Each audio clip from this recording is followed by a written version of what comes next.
Thank you for purchasing the Goaliath GoTek. We are going to walk you through the step-by-step assembly of the Goaliath GoTek 50-inch and 54-inch portable basketball hoops.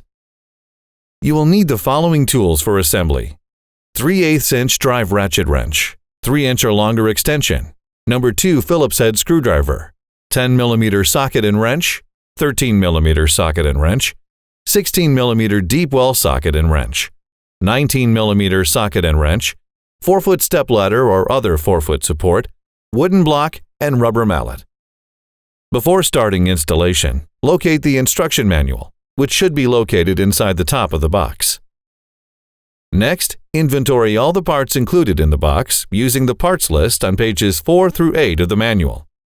If you are missing any parts, please call our customer service team at 1-888-USA-GOAL or email basketball@escaladesports.com and we will get parts to you quickly. Please note that the axle may be located inside the top hole section. Do not open the hardware packets until you are in need of the hardware, as they are organized by part number. Step 1. Locate the rolling frame and ballast frame. Line up the holes on the 2 chassis parts. Place a washer on the bolt to insert into the frames and cap with a washer and lock nut. Repeat on opposite side. Only finger tighten the bolts to ensure proper alignment of parts. Complete tightening will be instructed later. Step 2. Locate the lower pole. Line up the lower holes of the chassis and lower pole. Place a washer on the bolt and insert the bolt through, then cap with washer and lock nut. Finger tighten only. Step 3. Line up the upper holes of the chassis and lower pole. Place a washer on the bolt, insert it through, and cap with a washer and nut. Repeat on the opposite side. Tighten all hardware from step 1 and 2 using a 16mm socket and wrench. Step 4. Insert the axle bushing into lower steel tube. Align the groove on the axle bushing so that it goes over the weld on the lower steel tube. Step 5. Use a wood block and rubber mallet to gently tap in the axle bushing into the steel tube. Repeat on the opposite side. Step 6. Insert the axle into the center of the lower steel tube. Again, please note that the axle may be found in the top hole section. Step 7. Slide the wheels onto the axle. Step 8. Place a washer on the axle rod and slide it through the wheel assembly until it reaches the other side. Step 9. Secure the axle rod with a washer, lock tooth washer, and hex nut. Tighten until about 1/4 inch of the axle rod thread is visible. Do not over-tighten. Wheels must spin freely and there should be some side-to-side movement on both wheels. Step 10. Unscrew the wheel caps and fill the wheels with water or sand. If using water, only fill the wheels 75% full to allow for expansion of freezing water. Make sure the O-ring is attached to wheel cap and tighten. Step 11. Using 2 capable adults, slide the ballast over the steel chassis.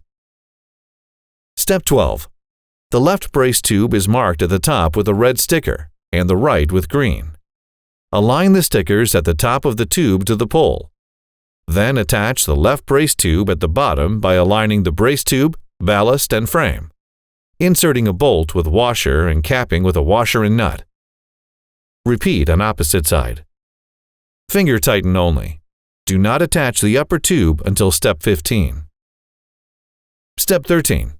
Align and secure the ballast to the chassis at the rear kickstand by inserting the washer on the bolts and capping with a washer and nut. Repeat on the opposite side. Finger tighten only. Step 14. Position the middle pole with the warning label facing forward.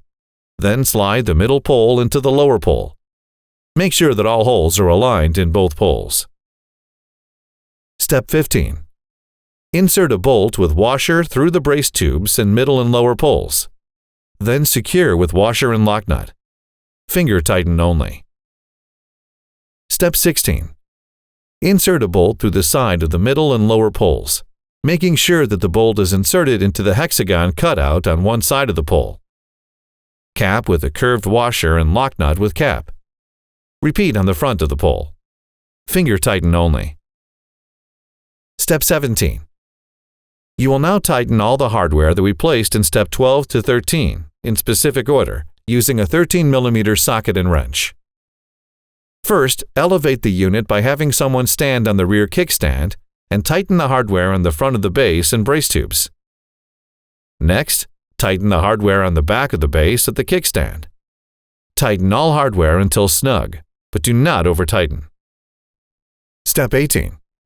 Tighten the hardware from Step 15 and 16, starting with the bolt connecting the brace tubes to the pole. Then tighten the two other sets of bolts that connect the middle and lower poles. Tighten hardware until snug, but do not over-tighten. Step 19. Place the reinforcement plate to the front of the pole above the warning label and secure with two bolts inserted from the front of the pole. From the back, slide the actuator lock onto the bolts and secure with the nuts. Using a 16 mm socket and wrench, tighten until snug. Step 20. With two capable adults, insert a screw through the actuator bracket, one rub strip, the roller, the other rub strip, then through the other side of the actuator bracket. Note that the lower part of the rub strips should be inserted on the metal tube when inserting the screw. Tighten the screw using a 10 mm socket and screwdriver, but do not over-tighten, with 1 to 2 threads exposed from the nut. Step 21. If the pole cap is not inserted, insert at this time, taking care to protect the bottom of the pole. Step 22. Insert the top pole into the middle pole.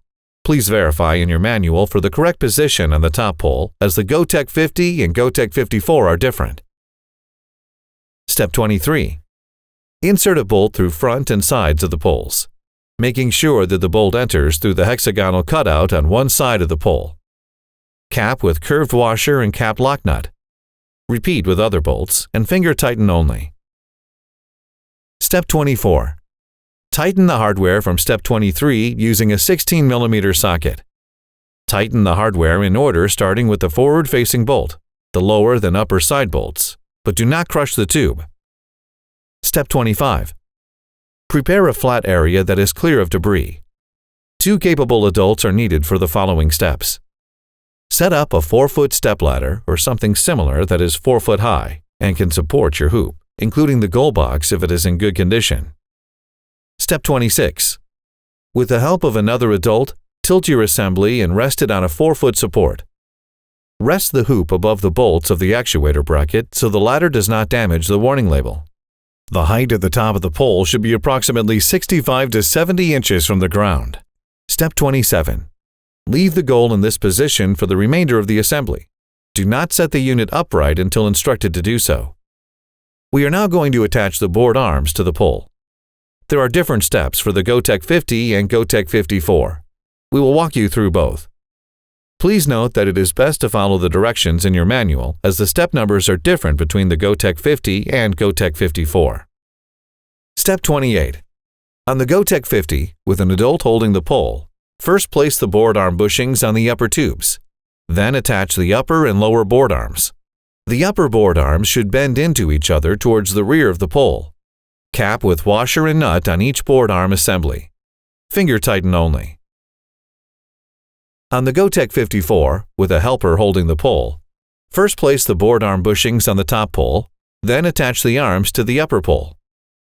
The upper board arms should bend upwards, with the hooks facing down. The lower board arms should have the hooks facing upward. Finger tighten only. Step 29. Attach the backboard box to the lower and upper board arms. Insert the bolt through the metal washer, board arm, nylon washer, backboard box, nylon washer, board arm, then cap with metal washer and nut. Repeat on the other board arm. Then tighten hardware from this step and from Step 28 on the board arms and pole. Do not over-tighten. Tighten the hardware, then back off half a turn to allow the board arms to swing freely with no side-to-side movement. We are now going to attach the springs to the hoops. There are different steps for the GoTek 50 and GoTek 54. We will walk through both. Step 30. Connect the upper board arms by inserting the bolt through the metal washer, the rear of both board arms. Then cap with a washer and nut. Tighten the nut with a 16 mm socket and wrench until it makes contact with the board arm, but do not over-tighten. This step is not required on the GoTek 54. Step 31. On the GoTek 50, insert either end of the spring onto the spring bracket located below the board arms on the rear side of the pole. Step 32. With the help of another adult, tilt the board arms up and away from the pole, bringing the upper board arm closer to the spring for connection to the bolt. Release the board arms slowly, allowing the spring to hold the tension. On the GoTek 54, insert one end of the spring into the spring loop on the upper arms. With the help of another adult, push down the upper arm until the spring gets as close as possible to the lower arm loop. Then pull the spring toward the loop on the bottom arm and hook it in place. Repeat step to install a second spring. Step 33. With the help of another adult, connect the backboard by lifting it up to the backboard box and aligning the 4 bolts and holes. Insert 2 hitch pins through the backboard and into the backboard box. The hitch pins will keep the backboard in place until it is completely secured when the rim is attached. Step 34. Remove the protective plastic film off the backboard before attaching the rim, being careful not to scratch the backboard. With the backboard assembly still facing down, have one person hold the rim in place and secure with 4 washers and nuts. Tighten until snug using a 16 mm socket with 3-inch extension. On the GoTek 54, you will need to attach the spring cover plate to the rim with the 2 screws. Step 35. Attach the net to the rim by looping over the metal horns. Step 36. Slide the actuator bar through the actuator bracket by pressing down and holding the lever on the left side of the actuator bracket. Step 37. Engage the lock by letting go of the lever and allowing one of the notches on the actuator bar to lock into the bracket. Step 38. Attach the top end of the actuator bar to the lower board arms by inserting a bolt through the metal washer, board arm, actuator bar, and other board arm. Then cap with washer and nut. Tighten the hardware until snug with a 16 mm socket and wrench, but do not over-tighten so the arms can swing freely. Step 39. Insert the actuator grip into the bottom of the actuator bar until the handle is flush with the actuator bar. You may need to tap the grip to go into the bar. Then line up the holes in the grip with the holes on the actuator bar and secure with 2 screws using a screwdriver, but do not over-tighten. Step 40. Adjust the hoop to 8 feet by moving the actuator to the second to last notch. Step 41. With 2 capable adults, slowly stand up the hoop with one person holding the pole and the other holding the kickstand at the back of the system. Step 42. Carefully move the hoop to the desired location and fill the ballast with sand or water. If filling with water, only fill it to 75% full. This allows room for the water to expand if it freezes. Thank you for purchasing the Goaliath GoTek. We hope you get many years of enjoyment out of your new hoop. Visit our Facebook page, Goaliath Basketball Hoops, and share your comments, pictures, and videos of the GoTek and its assembly, including how fast you could assemble it. The record time at the filming of this video is 46 minutes. Goaliath. Go play!